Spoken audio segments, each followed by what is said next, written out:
Hello everyone, welcome again, welcome to my YouTube channel Utang education. Myself Aman. तो देखिए, आज की इस वीडियो के अंदर अपने करने वाले हैं एक्सरसाइज 14.1, जो कि है आपका चैप्टर 14 फैक्टराइजेशन। बुक है आपकी स्मार्ट मैथ्स फॉर क्लास 8। तो ये इस वीडियो जो आपके एक्सरसाइज का है पार्ट 1, जिसके अंदर अपने करेंगे क्वेश्चन नंबर 1 to 3।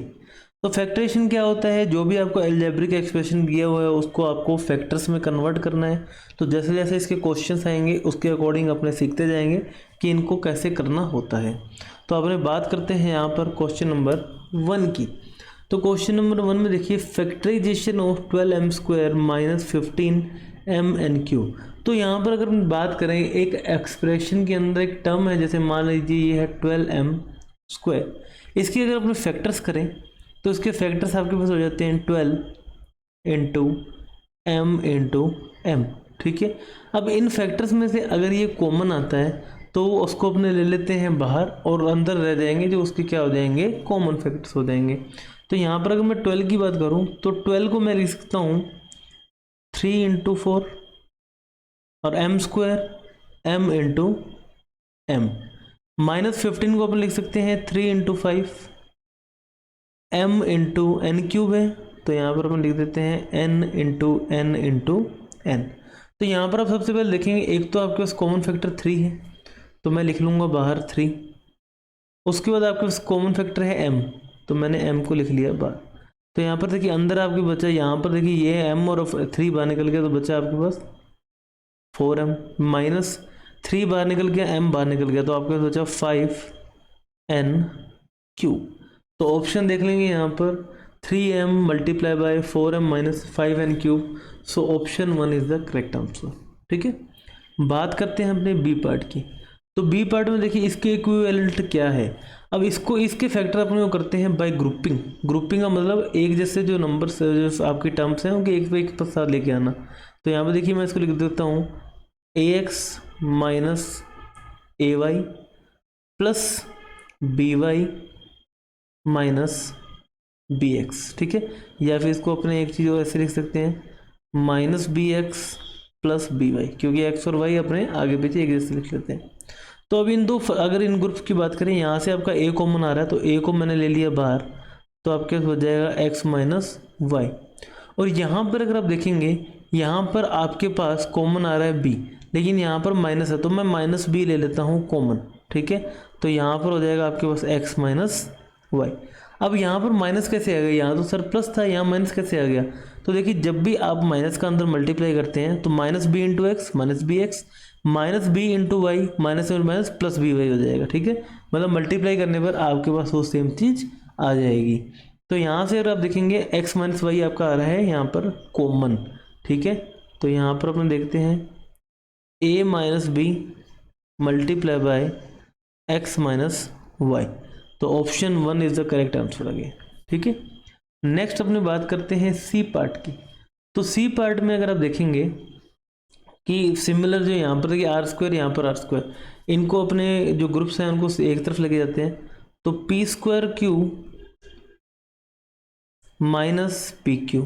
ठीक है, माइनस pr² प्लस r²। ठीक है, तो यहाँ से देखिए आपका कॉमन आ रहा है एक तो pn³। ठीक है, p² का मतलब p इंटू p, तो यहाँ से आपका कॉमन आ गया pq।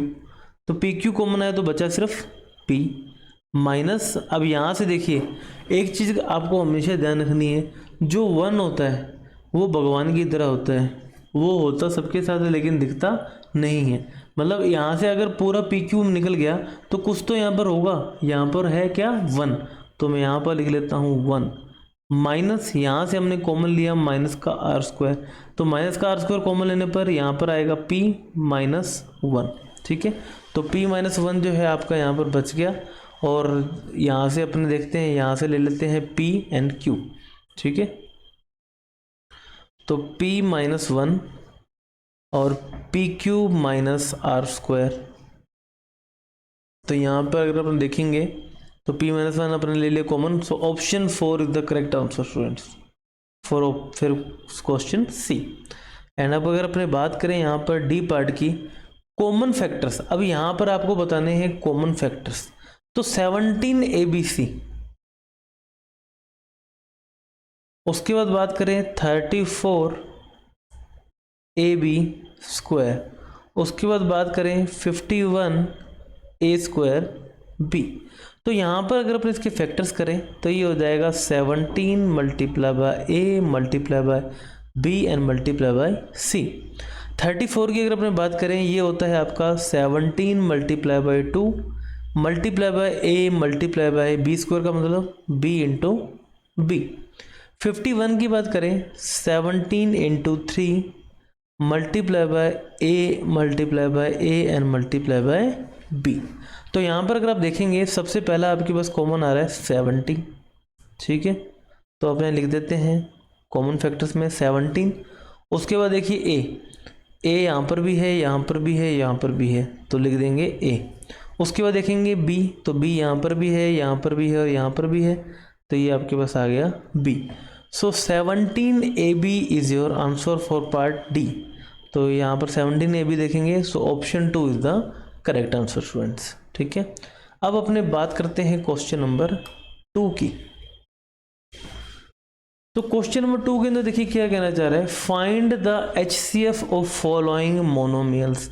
अब सबसे पहले देखिए आपने पॉलिनोमियल चैप्टर पढ़ा है, उस पॉलिनोमियल के अंदर मैंने आपको बताया था कि वो टर्म्स, ठीक है, जिसके अंदर सिर्फ एक टर्म होती है उस अलजेब्रिक एक्सप्रेशन को क्या बोलते हैं, मोनोमियल बोलते हैं। और HCF का मतलब आपको पता है ये होता है हाईएस्ट कॉमन फैक्टर। तो यहाँ पर अगर अपने बात करें 3x स्क्वायर y की, तो इसके फैक्टर्स हो जाएंगे 3 into X into X, X square की जगह X into X into Y, और माइनस 6xy का, तो 6 होता है आपके पास 3 into 2, so minus 3 into 2 multiply by X multiply by Y. उसके बाद अगर अपने बात करें यहाँ पर 18xy स्क्वायर का, तो यहाँ पर देखिए 18 होता है आपका 3 into 3 into 2, 3 into 3 9, 9 into 18 multiply by X and multiply by Y. तो यहाँ पर अगर आप देखें कि HCF के अंदर जो हाईएस्ट कॉमन फैक्टर, एक तो आपके पास आ गया 3, उसके बाद देखेंगे आपके पास एक है x और एक है आपके पास y, तो ये आपके पास क्या हो जाएगा 3xy and this is your answer student for part A, ठीक है। अब अपने बात करें अगर पार्ट बी की, तो यहाँ पर देखिए आपके पास है L square M square N, तो इसको अपने लिख सकते हैं L into L into M into M into N, ठीक है। उसके बाद L M स्क्वायर N, तो इसको लिख सकते हैं L into M into M and multiply by N, and finally L square M N square, तो L स्क्वायर का मतलब L into L multiply by M into N into N। तो यहाँ पर अगर अपने बात करें कॉमन फैक्टर्स की, तो कॉमन फैक्टर देखिए सबसे पहले आपके पास आ गया L, जो कि तीनों के अंदर है, ठीक है। उसके बाद देखिए M, इसमें भी M है, इसमें भी है और इसमें भी है, ठीक है। उसके बाद देखिए N, तो यहाँ पर भी N है, यहाँ पर भी है और यहाँ पर भी N है। अब हाईएस्ट कॉमन फैक्टर का मतलब जो फैक्टर आपका तीनों के अंदर अवेलेबल है। तो यहाँ पर देखिए L है, अगर अपने इसको ऐसा बॉक्स बनाएं,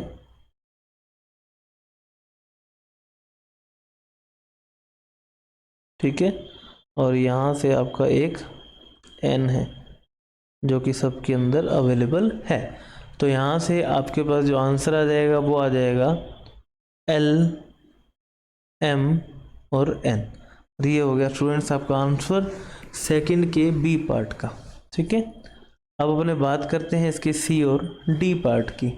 तो सी डी पार्ट की अगर आप बात करेंगे तो सबसे पहले आपके पास है 21 पी स्क्वायर क्यू आर, ठीक है।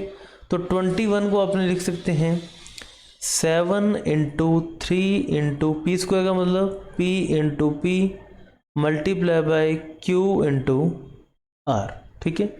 Next -7 P square Q square and R square, तो -7 multiply by P into P multiply by Q into Q and multiply by R into R. And finally next की अगर अपने बात करें तो 49 P square Q R.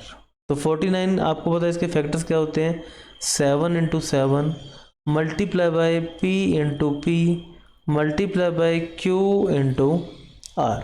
ठीक है, अब देखिए यहाँ पर अगर अपने बात करें हाईएस्ट कॉमन फैक्टर की, तो सबसे पहले आपके पास यहाँ पर कॉमन है 7। ठीक है, 7 के बाद देखिए अगर अपने बात करें यहाँ पर आपके पास देखिए P,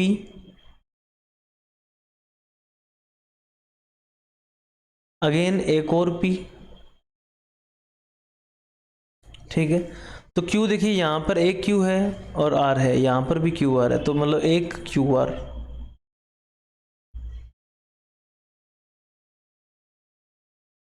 ठीक है, तो फाइनली यहाँ पर आपके पास जो कॉमन फैक्टर्स आ गए 7 into P into P into Q into R, और finally your answer is 7 P square QR and this is your answer students. ठीक है, एंड नेक्स्ट अगर अपने बात करें फाइनली पार्ट डी की, तो पार्ट डी के अंदर देखिए क्या है 3x³ y³। तो यहाँ पर अगर अपने बात करें तो इसको सिंपली मैं सीधा ही लिख देता हूँ इसके यहाँ पर 3x into X into X into Y into Y into Z. 6 को अपने लिख सकते हैं 3 into 2, so -3 into 2 multiply by X multiply by Y into Y into Y multiply by Z into Z into Z. और 12x³ इसको लिखेंगे अगर अपने 12 को अपने लिख सकते हैं 3 इंटू 4 मल्टीप्लाई बाई, तो ये हो जाएगा आपके पास x into X into X Y into Y into Y and Z into Z into Z. तो यहाँ पर अगर अपने बात करें कॉमन फैक्टर्स की, तो सबसे पहले देखिए आपके पास 3 अवेलेबल है तीनों में, तो यहाँ पर हम लिख लेंगे 3 मल्टीप्लाई बाय x, यहाँ पर भी है यहाँ पर भी है और यहाँ पर भी है, तो यहाँ पर आपके पास आ जाएगा x। अगेन मल्टीप्लाई बाय, तो देखिए y यहाँ पर 2 टाइम्स है, यहाँ पर 3 टाइम्स है तो 2 टाइम्स ले लेंगे, और यहाँ पर 3 टाइम्स है तो 2 टाइम्स ले लेंगे, तो y इंटू वाई। और यहाँ पर z 1 टाइम है तो तीनों में z अवेलेबल है तो z। ठीक है, तो ये आपके पास हो जाएगा 3xy² एंड z। तो ये आपका स्टूडेंट्स हो जाएगा आंसर क्वेश्चन नंबर डी का, जो कि है आपका सेकंड का डी पार्ट। ठीक है, इसी के साथ स्टूडेंट क्वेश्चन नंबर 2 हो चुका है। नेक्स्ट स्टूडेंट्स अपने बात करते हैं क्वेश्चन नंबर 3 की। तो क्वेश्चन नंबर 3 में आपको क्या बताना है, इन एल्जेब्रिक एक्सप्रेशंस के अंदर जो है ना, find the HCF of the terms of the following algebraic expression. In terms के अंदर आपको यहाँ पर HCF फाइंड आउट करना है। तो बात करें ए की, तो ये आपके पास देखिए क्या हो जाएगा 3p into Q into are, -6 को अपन लिख सकते हैं 3 इंटू 2 p स्क्वायर को p into P into Q into Q into R, और प्लस 12 को अपन लिख सकते हैं, देखिए 12 को अपन लिख सकते हैं 3 into 4 into P into R. तो यहाँ से देखिए जब अपने कॉमन लेंगे तो सबसे पहले आपके पास यहाँ पर जो कॉमन आ रहा है, देखिए डिफरेंट कलर का इसलिए इस्तेमाल कर रहा हूँ ताकि आपको यहाँ पर समझ में आ जाए 3। ठीक है, तो यहाँ पर मैं लिखूँगा 3। उसके बाद देखिए P इसमें भी है, इसमें भी है, इसमें भी है, तो एक P आपका कॉमन आ जाएगा। उसके बाद देखिए R यहाँ पर भी है, सॉरी Q देखेंगे, Q इन दो में है लेकिन थर्ड में नहीं है, तो Q को हम नहीं लेंगे। उसके बाद देखेंगे R यहाँ पर भी है, यहाँ पर भी है और यहाँ पर भी है, तो यहाँ से आपके पास आ जाएगा R कॉमन। तो अंदर देखिए यहाँ पर बचा आपके पास सिर्फ Q -2p Q square plus 4। ठीक है, सिर्फ 4 बच जाएगा क्योंकि P और R दोनों यहाँ से निकल चुके हैं। तो आपके पास यहाँ पर आंसर हो जाएगा 3pr। ठीक है, तो यहाँ से आपसे पूछा गया है find the HCF term of the following algebraic expression. तो इस एल्जेब्रिक एक्सप्रेशन के अंदर जो HCF टर्म है, so the HCF term will be 3PR। बात करें अपने बी पार्ट की, ठीक है, तो बी पार्ट के लिए देखिए क्या हो जाएगा यहाँ पर 18x³, इसका मतलब 3 इंटू 3 इंटू 2, x³ का मतलब x इंटू एक्स को 3 टाइम मल्टीप्लाई करके लिखना है, x into X into X into Y, plus 54 की अगर अपने बात करें तो यहाँ पर देखिए इसको अपने सिंपली 18 ही लिख लेते हैं। 18 इंटू 3 क्या होता है 54 होता है, ठीक है, x² x into X, Y square Y into Y. तो एक तो आपका कॉमन यहाँ पर आ गया 18, ठीक है। उसके बाद देखेंगे x² और x² मतलब x इंटू एक्स, ठीक है। उसके बाद देखिए y यहाँ पर सिंगल है, वहाँ पर डबल है, तो यहाँ से एक अपना y ले लेंगे, ठीक है। तो यहाँ पर ये आपकी क्या हो गई HCF टर्म हो गई, ठीक है। तो यहाँ पर ये हो गया 18x² y। तो 18x² y will be your answer for part B students. बात करेंगे पार्ट सी की, तो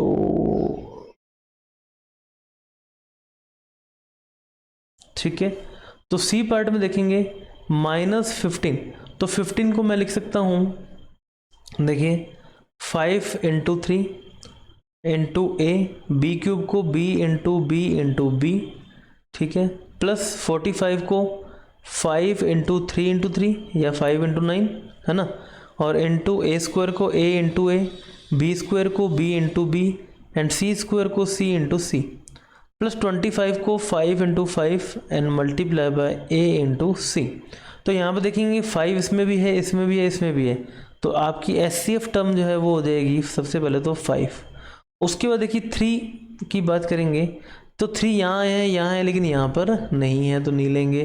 तो A की बात करें तो A यहाँ पर 1 टाइम है, यहाँ पर 1 टाइम है, यहाँ पर 2 टाइम है, 2 टाइम है, 1 टाइम है, तो यहाँ पर आपके पास आ जाएगा 1 टाइम A। B की बात करें यहाँ पर 3 टाइम्स है, यहाँ पर 2 टाइम्स है और यहाँ पर है ही नहीं, तो ये आपका HCF टर्म में नहीं आएगा। उसके बाद बात करें C की, तो C यहाँ नहीं है, यहाँ है लेकिन यहाँ नहीं है, तो तीनों टर्म्स में वो आपका क्या होना चाहिए, टर्म कॉमन होनी चाहिए। तो यहाँ पर आपके पास 5A रह जाएगा, it means HCF is 5A students, ठीक है। और फाइनली अपने बात करें यहाँ D पार्ट की, जो कि है आपका 20m² n² प्लस 45 mn³, ठीक है। तो इसको अपने लिख लेते हैं, ये आपके पास देखिए क्या हो जाएगा 5 into 4 20 multiply by m into M multiply by n into N, plus 45 को अपने लिख सकते हैं 5 into 9 multiply by m and multiply by n into N into N. तो इस केस के अंदर देखिए आपके पास क्या हो जाएगा, सबसे पहले तो अपन ले लेंगे 5 कॉमन, ठीक है। उसके बाद देखिए यहाँ पर आपके पास एक m कॉमन आ जाएगा। उसके बाद देखिए आपके पास यहाँ पर n 2 टाइम्स है, यहाँ पर 3 टाइम्स है, तो अपने यहाँ पर 2 टाइम्स यहाँ पर, तो यहाँ पर अगर अपने लिखें HCF, तो ये आपके पास एक तो 5, उसके बाद m and n into n, तो ये हो जाएगा 5mn² and this is your answer students, ठीक है। तो इसी के साथ स्टूडेंट्स आपके क्वेश्चन नंबर 3 तक कंप्लीट हो चुके हैं। आई होप आपको वीडियो अच्छी लगी होगी, आपको इससे काफ़ी हेल्प मिली होगी। तो स्टूडेंट्स अगर आपको चैनल से हेल्प मिल रही है, वीडियो से हेल्प मिल रही है, तो सबसे पहला काम तो आप वीडियो को लाइक करने का कीजिए। सेकंड काम आप चैनल को सब्सक्राइब कीजिए, ठीक है। आप सब्सक्राइब करेंगे, आप लाइक करेंगे, जितने ज़्यादा यहाँ पर वीडियोज़ को लाइक मिलेंगे उतनी ही जल्दी आपका यहाँ पर नेक्स्ट वीडियो आपको मिलने वाला है। तो मिलते हैं नेक्स्ट वीडियो के अंदर, जिसके अंदर अपने करेंगे question number 4 and 5। Till now have a nice day, bye bye.